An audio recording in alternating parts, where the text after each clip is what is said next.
हाँ तो साथियों, मैंने पहले आपको जो 2 दिन पहले मैंने एक वीडियो बनाया था वेल्डिंग डिफेक्ट्स के बारे में। उसमें मैंने आपको 2 तरह के डिफेक्ट्स बताए थे। उसके बाद मैंने कहा था कि बाकी डिफेक्ट्स मैं अगले वीडियो में बताऊंगा, क्योंकि एक दिन में ही बताना बड़ा मुश्किल होता है सब। तो आज मैं उसकी अगली कड़ी में आ रहा हूँ। तो आज मैं आपको बताता हूँ डिफेक्ट नंबर, आप उसको 3 कर लीजिए, चाहे आज की डेट का 1 कर लीजिए। तो पोरोसिटी क्या है? Defects porosity. पोरोसिटी का क्या मतलब होता है कि छोटे छोटे छेद रह जाना। जैसे ये देखिए हमारी प्लेट नंबर 1, प्लेट नंबर 2 में हमारी ये वेल्डिंग हुई पड़ी है, और ये देखिए वेल्डिंग के आपको छोटे छोटे छेद दिख रहे होंगे। ये अरुण जी आपको दिखा रहे हैं, ये देखिए छोटे छोटे छेद इस पे वेल्डिंग में दिख रहे हैं। तो ये एक डिफेक्ट है। ये क्यों होता है, इसका रीज़न क्या है? एक तो बेस मेटल जो है जिसको हम वेल्ड कर रहे हैं उसका साफ ना होना, पहला। दूसरा, उस बेस मेटल पे, बेस प्लेट पे जिसको हम वेल्ड कर रहे हैं, ऑयल या ग्रीस लगी होना या नमी का लगा होना रह जाता है कि हाँ भाई वो गीली है, उसे पानी पड़ा हुआ है और हमने उसके ऊपर वेल्डिंग करना शुरू कर दी। तीसरा क्या है कि प्रॉपर तौर से शील्डिंग नहीं होना। कैसे? कौन सी शील्डिंग? ये वाली जो आप इलेक्ट्रोड जो आप कर रहे हैं ये, तो ये प्रॉपर ये शील्डिंग इस मेटल को नहीं कर रहा। ये जो आपको मैंने बताया था एटमॉस्फेरिक ऐसे ये ली, हाँ, तो इसको प्रॉपर ये शील्डिंग नहीं कर रहा। तो ये चीज़ है कि इसका रीज़न। चौथा क्या है? फ्लक्स का चयन आपने ठीक से करना है, या फ्लक्स कह लीजिए या इलेक्ट्रोड कह लीजिए, उसका आपने चुनाव सही तरह से करना होगा। और सबसे बड़ा जो इसका मेन रीज़न होता है, ये पीछे छेद रहने का, पोरोसिटी का, ये मेन रीज़न।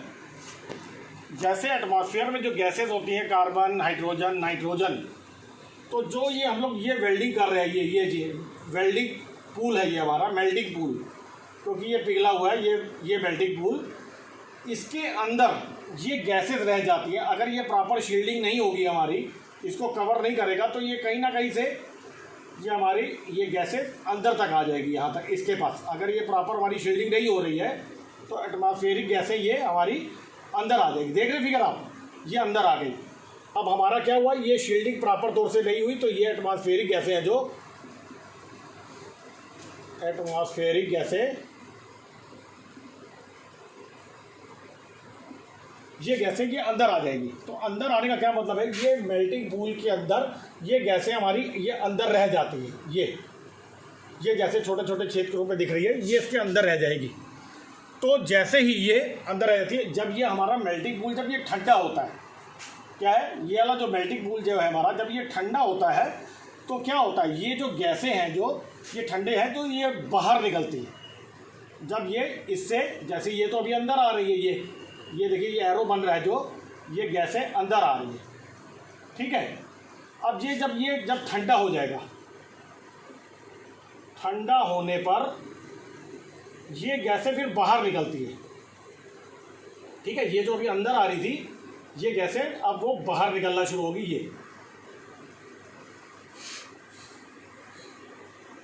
ये हमारी गैसें अब बाहर निकलना शुरू होगी, ये ऐसे बाहर जाएगी, एरो बन जाएगा इसका। ये जब गैसें बाहर निकलेगी तो ये अपने पीछे छोटे छोटे छेद छोड़ जाती हैं, क्योंकि गैसें जहाँ से भी निकलेगी तो अपने पीछे कुछ तो निशान छोड़ के जाएंगी। तो ये छेद हमारे बन जाते हैं कि इसके अंदर जब हमारी गैसें आ गई, तो जब ये ठंडा हो जाएगा तो गैस को तो निकलना है, गैस तो उसके अंदर नहीं रह सकती। अब जैसे ही गैस ये बाहर निकलेगी, ये मेल्टिंग पूल ठंडा होने के बाद, पहले तो ये गैसें अंदर आ रही थी, पहले तो ये गैस हमारी अंदर आई, ये पहले गैसें हमारी अंदर आई। अब जब आफ्टर कूलिंग, आफ्टर कूलिंग है जब, तो यही गैसें हमारी, ये जो हमारी गैसेस है, जो ये जो हमारी गैसें हैं, अब ये जैसे ही अंदर आई है तो ये वैसे ही बाहर भी जाएगी। अब जब ये बाहर जाएंगी तो ये अपने पीछे वो निशान छोड़ जाएंगी, निशान वो छोटे छोटे छेद के रूप में होगा। तो इसकी हमको सावधानी क्या करनी है, आप पहले बेस मेटल को अपना साफ़ करेंगे। जो रीज़न है बस उसी रीज़न को हमने सही करना है। बेस मेटल है जो हम लोग वेल्डिंग मटेरियल है जो हमारा, उसको हम प्रॉपर, जैसे प्लेट नंबर 1, प्लेट नंबर 2 है, ये इसके ऊपर हमारी को जो ग्रीस लगी है, ऑयल लगा हुआ है, कुछ भी लगा हुआ है, वाटर रह गया, वाटर है, इसको हमने साफ़ करना है। बेस मेटल, ऑयल लगा होना या नमी रह जाना, हमने उसको पहले साफ़ करना है। शील्डिंग प्रॉपर ना होना, जैसे ये मैंने आपको शील्डिंग दिखाई थी, वो अगर आप इलेक्ट्रोड का चुनाव सही नहीं करेंगे, फ्लक्स का चुनाव सही नहीं करेंगे, तो प्रॉपर शील्डिंग नहीं होगी। शील्डिंग नहीं सही होगी तो हमारे पास एटमॉस्फेरिक गैसों को अंदर आने का रास्ता मिल जाएगा। ठीक है, फ्लक्स का चयन आपने ठीक से करना है, मतलब इलेक्ट्रोड का चयन आपने सही करना है। बस अगर ये सही हो जाएगा तो ये हमारे जो बाहर की ये जो हाइड्रोजन, नाइट्रोजन और ये सब गैस है, कार्बन, ये हमारे इस मेल्टिंग पूल के अंदर नहीं आ पाएंगी। नहीं आएंगी तो हमारा जॉब बिल्कुल विदाउट डिफेक्ट होगा। और क्या है, इलेक्ट्रोड प्लस जॉब को प्री हीट ज़रूर करिए आप। ये तो एक आदत बना लीजिए कि इलेक्ट्रोड आपके पास जैसे नमी हो जाती है तो नमी की वजह से भी ये चीज़ आएगी। और अगर आपका जॉब अगर प्री हीट कर लेंगे तो प्री हीट करेंगे तो क्या होगा, साफ़ होने से ही आपकी नमी ख़त्म हो जाएगी, जितना ऑयल लगा होगा वो भी सब खत्म हो जाएगा। तो ये सब हमारा करने से हमारा ये डिफेक्ट से हम बच सकते हैं। हमको ये पोरोसिटी के रूप में हमको ये डिफेक्ट नहीं मिलेगा। ठीक है, मेरे ख्याल से ये आपको क्लियर हो गया होगा कि पोरोसिटी क्या मतलब होता है, छोटे छोटे छेद रह जाना। अब हम लोग आते हैं इसमें दूसरे नंबर पे। ये दूसरा नंबर डिफेक्ट या कल के हिसाब से चौथा, स्लैग इंक्लूजन।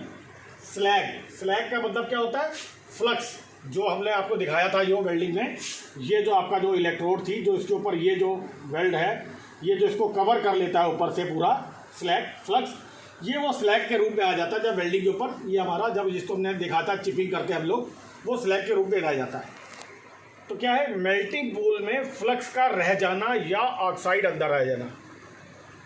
ठीक है, मेल्टिंग पर जैसे हम छेद हमने वेल्डिंग कर रहे हैं तो उसमें हमारे वेल्डिंग पूल में छोटे से कोई छेद रह गए। कई कई जगह वेल्डिंग नहीं भी होती, वो क्या होता है कि ज़्यादा आपने करंट का अगर आपने सही चुनाव नहीं किया या इलेक्ट्रोड की स्पीड आपकी सही नहीं है, कम ज़्यादा है, तो कई कई जगह वो प्रॉपर हमारी ये इस तरह की बीड नहीं बनती तो वो छोटे होल रह जाते हैं। ये जैसे छोटे होल रह जाते हैं, गड्ढे टाइप के आ जाते हैं। तो इसके अंदर हमारा क्या होता है, ये जो हमने फ्लक्स जो हमारा इलेक्ट्रोड से हम जो कर रहे हैं SMAW वेल्डिंग से जो करते हैं हम लोग इलेक्ट्रोड के द्वारा, जो MMAW या स्टिक वेल्डिंग के द्वारा, तो उसमें गड्ढे के अंदर ये फ्लक्स रह जाता है। ये जब अगर ये फ्लक्स रह जाएगा तो इसके ऊपर आपने फिर दोबारा वेल्डिंग कर दी तो हमारा क्या है, वो प्रॉपर जॉइंट तो हुआ नहीं, क्योंकि हमारा अगर गैप बीच में रह गया, उसके अंदर हमारा फ्लक्स रह जाएगा, ऊपर आप जितनी वेल्डिंग करेंगे तो वो हमारा यहाँ से टूट जाएगा, क्रैक हो जाएगा, डिफेक्ट आ जाएगा उसके अंदर। इसका रीज़न क्या है, फ्लक्स इम्प्योरिटी के साथ रिएक्शन करता है।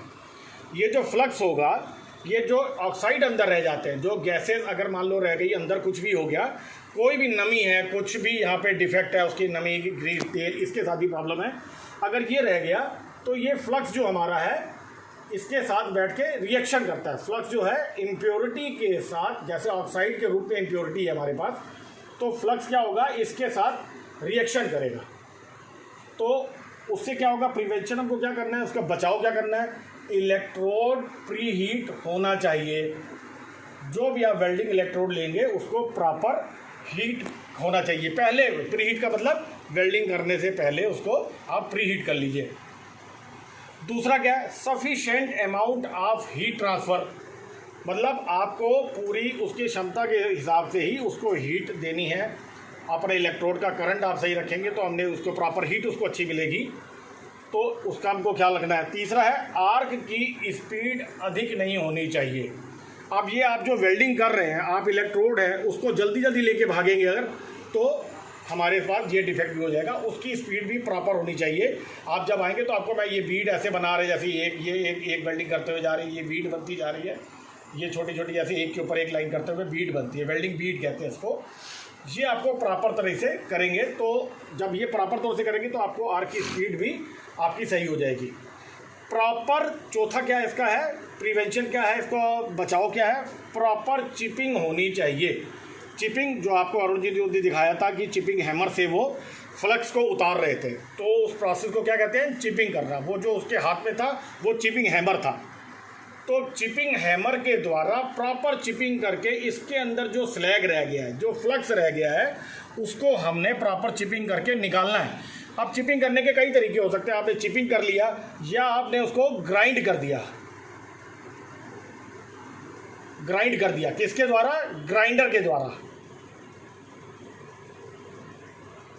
ग्राइंडर के द्वारा भी आप उसको सही कर सकते हैं कि वो चीज़ आपकी सरफेस प्लेन हो जाएगी, गड्ढा हमारा प्लेन हो जाएगा, तो हमारा अपने आप फ्लक्स निकल जाएगा, स्लैग रूप से वो निकल जाएगा। अगर छोटा मोटा रह जाता है तो उसको हम चिपिंग हैमर के द्वारा पहले उसको ठोक के उसको साफ़ करते हैं, फिर हम उसको वायर ब्रश से उसको साफ़ करते हैं, ताकि ये हमारा जो गड्ढा भी बन गया है वो प्रॉपर तरीके से साफ़ हो जाए, उसके अंदर फ्लक्स ना रह जाए। तो ये हमारा क्या हो गया, स्लैग इंक्लूजन, मतलब फ्लक्स का अंदर रह जाना। जब फ्लक्स बन जाता है, जब वो पूरा इसके ऊपर आ जाएगा तो वो स्लैग का रूप ले लेता है, जिसको आप उतार के किनारे कर देते हैं। तो स्लैग इंक्लूजन मतलब स्लैग का वेल्डिंग मेल्टिंग पूल के अंदर रह जाना। तो मेरे ख्याल से ये आपका क्लियर हो गया होगा। दूसरा स्लैग इंक्लूजन। एक तीसरा सा एक और छोटा सा डिफेक्ट है, डिस्टॉर्शन। क्या है? डिस्टॉर्शन मतलब ऐंठ जाना। जैसे देखिए 1 नंबर प्लेट 2 नंबर प्लेट की आपने इसको वेल्ड किया तो ये ऐसे टेढ़ी हो जाती है प्लेट। ये देखो, जैसे मैंने दिखाने की कोशिश की है आपको, ये प्लेट थोड़ी सी देखिए ऊपर की तरफ ऐसे बेंड हो गई। तो इसका बचाव क्या होना है, आप प्रॉपर तौर से इसकी क्लैंपिंग करेंगे। क्लैंपिंग क्या करेंगे, जैसे ये हमारी प्लेट है, ये दो हमारी प्लेट है, तो इसको प्रॉपर तरीके से आपने क्लैंपिंग कर दी इसी के ज़रिए। ये आपने इसको प्रॉपर तौर से, अगर प्लेट को आपने क्लैंप करके एक जगह फिक्स कर दिया, उसके बाद आप चाहे लाख जितनी वेल्डिंग करेंगे, उसको जैसे हीट का प्रसार होता है तो वो क्या होता है, वो ऐंठता है। अगर उसकी प्रॉपर क्लैंपिंग नहीं होगी तो वो उसको अपनी जगह भागेगी। तो भागेगी क्या होगा, वो उसके अंदर ये डिफेक्ट आ जाएगा, डिस्टॉर्शन के रूप में प्लेट हमारी ऐंठ जाएगी। तो इसका बचाने का एक ही तरीका है कि आप प्रॉपर इसको क्लैंपिंग कर देंगे, तो ये दोबारा ये आपको डिफेक्ट नहीं मिलेगा। तो मेरे ख्याल से ये वाला भी आपको क्लियर हो गया होगा। डिस्टॉर्शन हो गया, स्लैग इंक्लूजन हो गया और पोरोसिटी हो गया। तो मेरे ख्याल से ये हमारे डिफेक्ट्स जो हमें आज की डेट में हमने आपको परसों को मिला के 5 डिफेक्ट्स के बारे में बता दिया है। तो मेरे ख्याल से ये आपको समझ में होगा। इसका PDF मैंने ऑलरेडी आपको दे चुका हूँ पहले ही। आप उसको पढ़ते जाइए और इसको वीडियो भी देखते जाइए और आपको अच्छा समझ में आ जाएगा। बिल्कुल, मेरे को जहाँ तक उम्मीद है, अगर ये आपको अच्छा लगा हो, आपको समझ में आ गया हो, तो आप ज़रूर कमेंट करिएगा, ताकि मेरा हौसला बढ़े। मैं आपको और अगला इससे रिलेटेड गैस वेल्डिंग के बारे में या गैस कटिंग के बारे में, एसिड क्लीन कटिंग के बारे में भी एक वीडियो आपसे शेयर करूँगा। तो आपकी नॉलेज और अच्छी उसमें इंक्रीज़ हो जाएगी, आपको अच्छा समझ में आएगा। इसके साथ ही मैं स्वागत कर रहा हूँ दोस्तों, अपना ख्याल रखिएगा सब लोग। चलिए, नमस्कार।